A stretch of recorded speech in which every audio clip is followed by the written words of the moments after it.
Mineral investment forum जो हो रहा था। तो इस मिनरल इन्वेस्टमेंट फोरम के बाद होना ही चाहिए था कि शाम 7 बजे के प्रोग्राम में, 8 बजे के प्रोग्राम में, 10 बजे के प्रोग्राम में, 9 बजे के खबरनामे में सिर्फ इस पर बात होती, आर्मी चीफ ने क्या कहा, वजीर आजम ने क्या कहा, वजीर आजम ने क्या कहा, आर्मी चीफ ने क्या कहा, फिर उसके बाद वज़राए आला वगैरह मौजूद थे, मेहमानों ने क्या कहा, पोटेंशियल क्या है, कितनी इन्वेस्टमेंट आ रही है, अश्योरेंसेस क्या हैं, कितना बड़ा इवेंट था।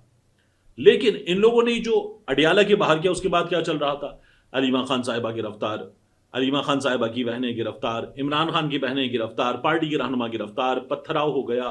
पुलिस ने गिरफ्तार कर लिया, गाड़ी में बिठाया, दूर ले जाके छोड़ दिया, पुलिस ने गिरफ्तार कर लिया, वीराने में ले जाके छोड़ दिया, एक मार्की में छोड़ दिया। अलीमा खान साहिबा के बाद आलिया हमजा को भी गिरफ्तार कर लिया, वजू भी नहीं करने दिया, जुल्म की इंतहा कर दी, हैदर सईद की वालदा गिरफ्तार हो गई, साहिबजादा हामिद रजा गिरफ्तार हो गए। ये चल रहा था टॉक शोज में, हामिद मीर के शो में, शाहजेब खानजादा के शो में, काशिफ अब्बासी साहब का शो नहीं हो रहा, उसके अलावा भी बड़े शोज में ये डिस्कस हो रहा था। तो हुकूमत ने खुद बेवकूफ़ी की है, और जो प्राइम टाइम था जहां हुकूमत को अपना मौक़िफ़ सामने रखना चाहिए था, एग्जीक्यूट करने वालों ने हुकूमत का मौक़िफ़ ठुस करवा दिया, बिल्कुल फारिग करवा दिया। तो मैंने आपसे अर्ज़ किया था, आखिरी चीज़ थ्रेट अलर्ट की बात। देखिए,